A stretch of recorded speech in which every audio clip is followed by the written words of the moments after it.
Assalamualaikum warahmatullahi wabarakatuh. Selamat berjumpa kembali di The Pico Channel, pusat informasi yang keren dan cool.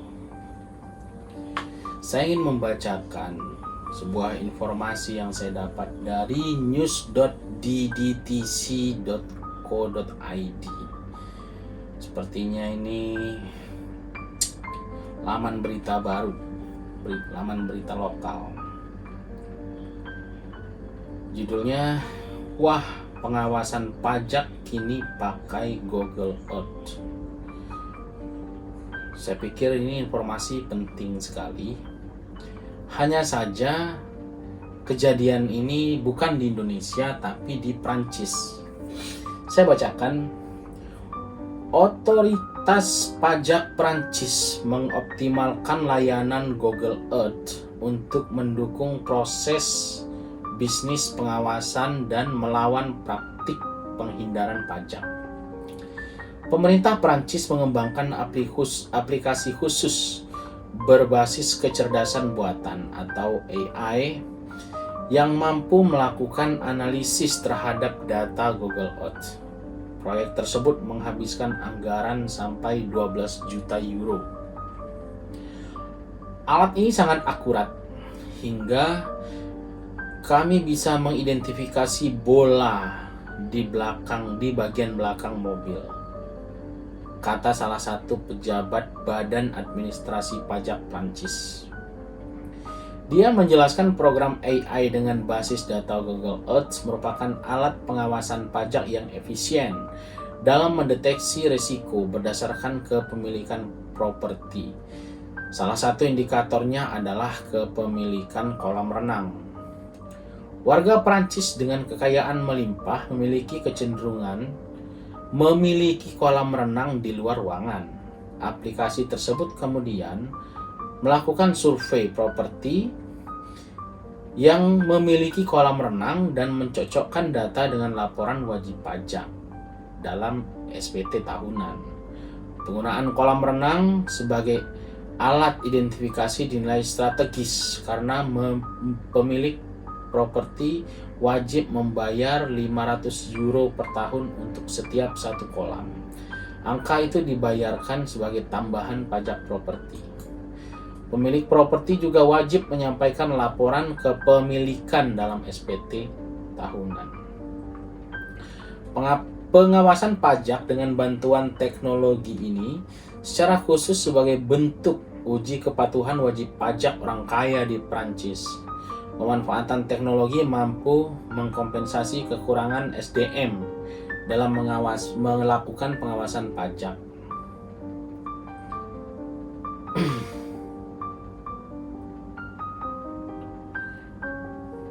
Namun, penggunaan teknologi dalam upaya mengamankan penerimaan pajak bukan tanpa kekhawatiran, artinya ada kontra. Salah satunya datang dari kelompok internal, yaitu Serikat Pekerja Kementerian Keuangan. Serikat Pekerja Otoritas Fiskal menekankan pentingnya kerahasiaan data properti pembayar pajak. Pasalnya, aplikasi beroperasi berdasarkan layanan pihak ketiga. Artinya, ada pihak ketiga yang mengetahui data wajib pajak, yaitu Google Earth. Mustahil otoritas Prancis akan tetap bertanggung jawab penuh atas semua data pajak. Ini menimbulkan pertanyaan tentang keamanan data, karena ini bentuk kemitraan administrasi pajak dengan perusahaan yang perilakunya masih dipertanyakan. Keren ya, di luar negeri ini canggih. Jadi ini Google Earth, ini kelihatan nih ada kolam renang orang, ada berapa di rumahnya, jadi berarti dia harus bayar pajak berapa, begitu.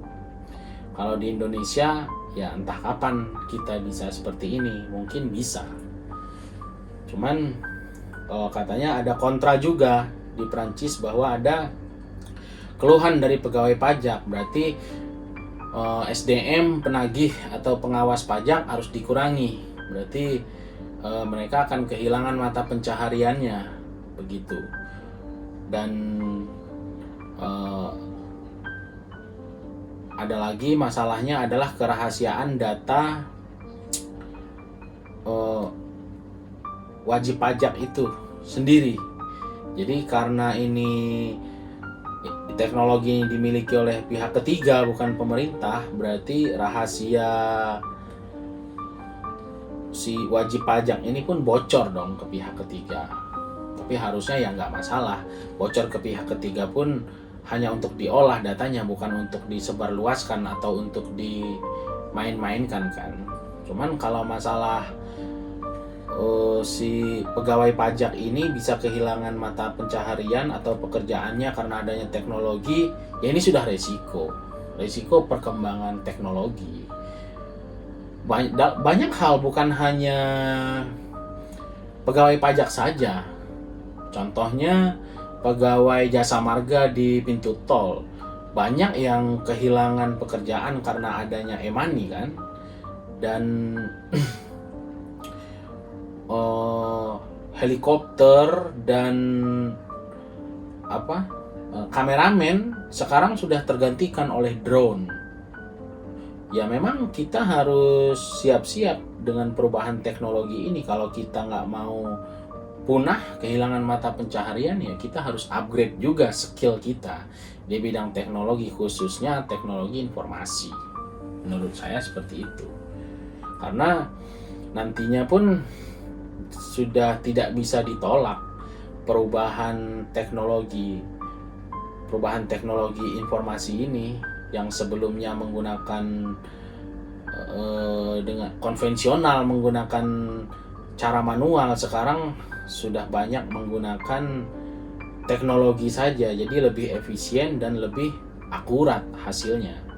Tapi bicara masalah pajak di Indonesia, mungkin banyak sih menurut saya penyelewengan pajak. Makanya kalau di berita itu Ibu Sri Mulyani kan membentuk badan pengawas anak buah dia.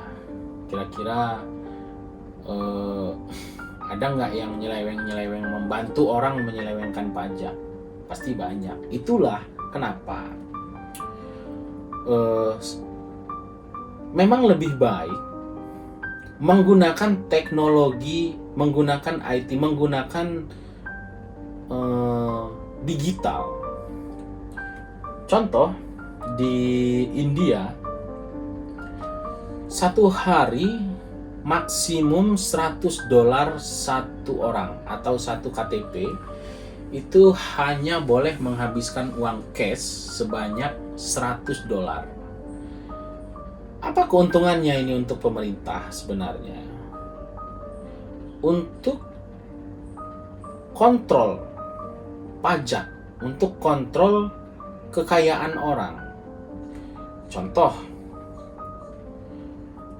kalau saya sedang membeli satu unit rumah dengan harga 100 juta, saya mungkin harus bayar PPN 10% atau 10 juta.